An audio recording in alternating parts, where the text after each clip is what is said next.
बिस्मिल्लाहिर्रहमानिर्रहीम। लाखों करोड़ों दुरूदो सलाम मोहम्मद मुस्तफ़ा सल्लल्लाहु अलैहि वसल्लम और आले मोहम्मद पर। मैं हूं उमर दराज गोंदल। आज पिंडी से प्रेस कॉन्फ्रेंस से DGI-SPR की जाहिर है तहरीक इंसाफ के हवाले से नाम लिए बगैर बहुत सारी बातें हुई। खैबर पख्तूनख्वा की गुड गवर्नेंस का हवाला दिया गया और सियासत को लेकर भी काफी बातें हुई, लेकिन हुकूमत यह समझ रही थी कि ये तो मामला तहरीक इंसाफ की तरफ है तो हमें मसला नहीं है। लेकिन लगता यह है कि इस्लामाबाद वालों के लिए कुछ चैन की घड़ी आ नहीं रही। आज गढ़ी खुदाबख्श लाड़काना के अंदर पीपल्स पार्टी का जलसा, जहां पे बेनजीर भुट्टो की आज बरसी थी, तो वहां पे बिलावल और आसिफ जरदारी दोनों बोले। अच्छा, मजे की बात यह है कि दोनों रहनुमा हुकूमत का हिस्सा है। PDM में बिलावल वजीर खारजा रहे और अभी आसिफ जरदारी सदर पाकिस्तान है, वो नून लीग के वोटों से बने हैं। लेकिन वो साथ ये भी मानते हैं कि वो हुकूमत का हिस्सा नहीं है, यानी हुकूमत के मजे पूरे लेने हैं, लेकिन ये नहीं मानना कि हुकूमत के अंदर है। और वहां पे आज जो बातें और जो ताने दिए गए हैं वो भी बड़े ही दिलचस्प हैं। बिलावल ने आज जो तकरीर की है, उस तकरीर के अंदर उन्होंने सबसे पहले तो इस हुकूमत के हवाले से और इस हुकूमत के किरदार के हवाले से बातें की हैं। अब मैं एक जुमला आपको बता देता हूं, फिर आप मुझे बता दीजिएगा बिलावल किसके बारे में बात कर रहे हैं। आज बिलावल जरदारी ने वहां पे कहा कि एक सियासतदान मुश्किल वक्त में पांव और मुश्किल से निकलने पर गला पकड़ता है। ये कौन है? जब मुश्किल में हो तो पांव पड़ता है और जब मुश्किल निकल जाए तो वो गले को पड़ता है। एक बात हो गई ये। दूसरा, आज बिलावल ने एक और बात की और बिलावल ने कहा कि जनाब, ये जो हुकूमत के हवाले से उन्होंने कहा कि इस हुकूमत के पास फैसले करने का मैंडेट मौजूद नहीं है। अब अगर फैसले करने का मैंडेट नहीं है तो फिर आप इस हुकूमत के साथ क्यों बैठे हुए हैं? और फिर उन्होंने आज इस हवाले से जहां और बहुत सारी बातें की और उन्होंने कहा कि हमें कुर्सी या वजारत का शौक नहीं है, हुकूमत बनाई थी तो तय पाया था कि जो जिसको अब PSDP यानी तरक्काती फंड या बजट होता है सालाना, वो मिलकर बनाएंगे, तो उनसे पूछा नहीं गया। फिर वो 2008 की बातें कर रहे थे। तो लगता यह है कि जिस तरह वो भी जानते हैं कि इस हुकूमत का बोझ ज्यादा देर नहीं उठाया जा सकता, ना वो उठाना चाहते हैं। और आज पीपल्स पार्टी ये एक सिग्नल दे रही थी, एक जेस्चर दे रही थी कि हम तो इस हुकूमत के अंदर नहीं है और अगर हमें मजबूरन बिठाया भी गया है तो फिर हम जो है वो कुछ ज्यादा खुश भी नहीं है। फिर एक जुमला अब आया, ये मुस्लिम लीग नून के मुंह पे मारने वाली बात है, उनको एहसास दिलाने वाली बात है, या इसका क्या मतलब है? आज बिलावल ने कहा कि हम सिलेक्टेड हैं और ना ही फॉर्म 47 वाले हैं।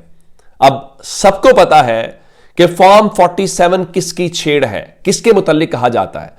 चले, तहरीक इंसाफ या अपोजिशन तो नून लीग को कहती अच्छी लगती है, उनका तो ये टॉन्ट होगा। अपोजिशन तो जैसे सिलेक्टेड का अपनी तरफ से इमरान खान को कहते थे, अगर इमरान खान सिलेक्टेड थे तो आप कौन से इलेक्टेड होके आ गए, ये सब जानते हैं।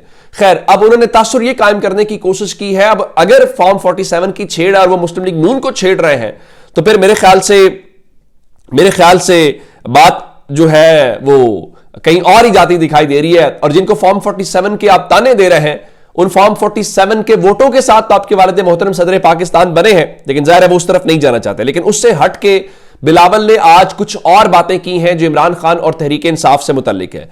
उन्होंने कहा, जी इमरान खान बहाना है, लेकिन निशाना पाकिस्तान का एटमी प्रोग्राम है। इमरान खान की हिमायत में बयान देने वाले मिसाइल प्रोग्राम के खिलाफ है। वाजे करें ये आपके हक में क्यों बोल रहे हैं? इमरान खान को खुद इन लोगों की मजाहमत करनी चाहिए। देखिए, एटमी प्रोग्राम ना पीपल्स पार्टी का है और ना तहरीक इंसाफ का है, ना नून लीग का है। ये पाकिस्तान का मामला है। तो बिलावल साहब किसी और मामले पे सियासत चमकाएं और आप बताएं, ये आपकी और आपके इत्तेहादियों की नाकामी है कि पाकिस्तान के एटमी प्रोग्राम से जुड़े कुछ इदारों के ऊपर पाबंदियां लगी हैं, तो आप क्यों रोक नहीं पाए? ये इमरान खान जवाब नहीं देगा, ये आपको जवाब देना है। ये आपको सागदार से पूछना है जिसको वोट दे के आपने डिप्टी प्राइम मिनिस्टर बनाया हुआ है, या अपने शहबाज शरीफ से पूछना है जिसको वोट दे के आपने वजीर आजम बनाया हुआ है। अगर ऐसा नहीं है तो आप हटाएं वोट, गवर्नमेंट एक लम्हे से पहले गिर जाएगी। और वो कहते हैं जी हमारी अंदरूनी जो सियासत पे अमेरिका से बयानात आ रहे हैं, तो आप जाएं और शहबाज शरीफ को कहें कि इसके ऊपर बोलें और उस तरफ आ जाएं तो बात जो है वो पता चल जाएगी। इस तरह से बातें करके मेरा नहीं ख्याल कि पाकिस्तान के लोग इस चीज से सेटिस्फाई होंगे या कोई और बात उसके अंदर दिखाई देती है। फिर जरदारी साहब बोले उनका कोई सुपर पावर है तो हो, मौला हमारे साथ है, इस किस्म की बातें कर रहे थे। और फिर यही पीपल्स पार्टी थी जो आरिफ अलवी साहब के हवाले से तनकीद किया करते थे कि देखे वो तो एक पार्टी के सदर बने हुए हैं। सवाल ये पैदा होता है कि क्या आसिफ जरदारी गैर जानिबदार सदर हैं? क्या वो कोई ऐसा किरदार अदा कर रहे हैं जो समझा जाए सियासी नहीं है? ऐसी बात तो नहीं है। उनके गवर्नर्स भी गैर सियासी नहीं है। आज गवर्नर पंजाब भी वहां पे मौजूद थे, दीगर गवर्नर्स भी मौजूद थे। तो बातें करना बड़ा आसान है और अमली तौर पे दिखाना बड़ा मुश्किल है। अच्छा, एक बात, मैं जो सोशल मीडिया की बात कर रहा हूं उस पर क्या हो रहा है? सोशल मीडिया को लेकर तहरीक इंसाफ, आज मैंने आपको पहले पिछली वीडियो में बड़ी डिटेल के साथ बताया था कि जो आज DGISPR की प्रेस कॉन्फ्रेंस थी, उस प्रेस कॉन्फ्रेंस के बाद तहरीक इंसाफ ने एक लंबी चौड़ी प्रेस रिलीज जारी करके अपना मौकिफ दिया है। लेकिन उसके बावजूद सोशल मीडिया के ऊपर, चूंकि आज नंबर 1 जो मैटर था वो हमने ये देखा कि 2021 वाली जो तालिबान की वापसी वाली है उसके ऊपर बहुत गुफ्तगू हुई और जाहिरन ये फैसला हुआ कि जी ये इमरान खान का फैसला था। उसको लेके हुआ ये कि तहरीक इंसाफ पुरानी वीडियोस शेयर कर रहे हैं, उसमें जो है उनकी शीरी मजारी, उनका इंटरव्यू है, उनकी बात वो बता रहे हैं। फिर राना सनावला का जो ट्वीट है पुराना वो शेयर किया जा रहा है और उसमें वो जो कुछ लिखते हैं कि उस वक्त क्या हुआ था। उसके अलावा जो सायरा बानो की गवाही है उन्होंने बताया। फिर मोने सिलाही जो है उन्होंने बताया कि वो जो प्रेस ब्रीफिंग कह रहा हूं, जो पार्लियामेंटेरियंस को ब्रीफिंग दी गई थी उस वक्त क्या हुआ था। तो बात बनती हुई दिखाई उस पर नहीं दे रही। फिर लोग जियो न्यूज की एजाज सैयद की जो स्टोरी है उसको शेयर कर रहे हैं और वो स्टोरी जरा पुरानी है। उस स्टोरी के अंदर वो ये कहते हुए दिखाई दे रहे हैं, मैं अगर आप गूगल करेंगे तो आपको मिल भी जाएगी। स्टोरी ये है, लिखा हुआ है कि Bajwa Faiz Hameed settled matters with TTP, only give us brief interview Khawaja Asif. Khawaja Asif के मुताबिक जनरल बाजवा जनरल फैज ने तय किया था और हमें तो मुख्तसर सी ब्रीफिंग जो है वो दी गई थी।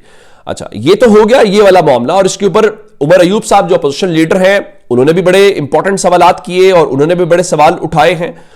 इवन हमाद अजहर ने बहुत सारी बातें की हैं और फवाद चौधरी साहब जिन्होंने थोड़ी देर पहले ये कहा था कि ये एक मस्बत प्रेस कॉन्फ्रेंस है, उस तरह से बात की। एट द एंड उन्हें भी एक ट्वीट करना पड़ गया और उनका कि extremely confused pressure by DGISPR on one hand encouraging negotiations on other political statement against PTI, how does this help on Afghanistan, what is the present policy, elaborate so we can compare with past policies, one sentence here other। मतलब कहने का मतलब यह है कि उन्होंने कहा कि आप अपनी अभी की पॉलिसी तो बताएं कि अफगानिस्तान को लेकर आपकी क्या पॉलिसी है। इसी तरह से अफगानिस्तान से हटके, इन चीज़ों से हटके जो खैबर पख्तूनख्वा हुकूमत के हवाले से था वो तहरीक इंसाफ ने अपने ऑफिशियल वर्जन के अंदर भी दिया। फिर जो फैसल अमीन गंडापुर हैं उन्होंने भी अपने ऑफिशियल ट्विटर हैंडल पर लिखा और तहरीक इंसाफ ने अपने मुख्तलिफ जो उनके लोग हैं वो भी शेयर कर रहे हैं। और उनका जी खैबर पख्तूनख्वा के पास 103 अरब रुपए का सरप्लस बजट है जो IMF के 45 अरब के हदफ से कहीं ज्यादा है। इस तरह बाकी बातें करके वो भरपूर। लगता यह है कि आज सोशल मीडिया के ऊपर एक ऐसी बहस छिड़ गई है। ज़ाहिर है मीडिया के ऊपर तो जो गवर्नमेंट की या स्टेट की लाइन होती है वही चलती है, लेकिन इसी वजह से सोशल मीडिया उसका जवाब भी दे रहा है। तो शायद यही वजह है कि सोशल मीडिया की इतनी नापसंदीदगी है। अब आते हैं कि जो इस वक्त गैर मुल्की सफारत खाने हैं। मैंने आपको बताया था कि अमेरिका ने जो स्टेटमेंट फौजी अदालतों के हवाले से दी थी, गो कि आज फौजी अदालतों के हवाले से गुफ्तगू तो की गई लेकिन अमेरिका या बरतानिया का नाम नहीं लिया गया। तो अमेरिकी डिपार्टमेंट का एक स्टेट डिपार्टमेंट का एक उर्दू ट्विटर हैंडल भी है, USA उर्दू के नाम से वेरीफाइड है, और उन्होंने आज लिखा जी अमेरिका को पाकिस्तान में फौजी अदालतों की जानिब से शहरियों को दी जाने वाली सजा पर तशवीश है और हम हुकाम से कहते हैं कि वो मुनसिफाना कानूनी कार्रवाई और जायज तरीकाकार के हक का एहतराम करें।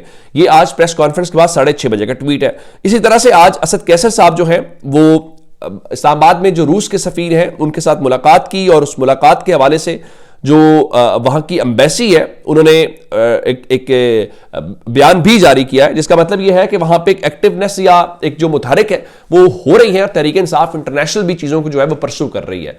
तो ये अब तक की अपडेट्स है। अपना बहुत सारा ख्याल रखिएगा। खुदा हाफिज।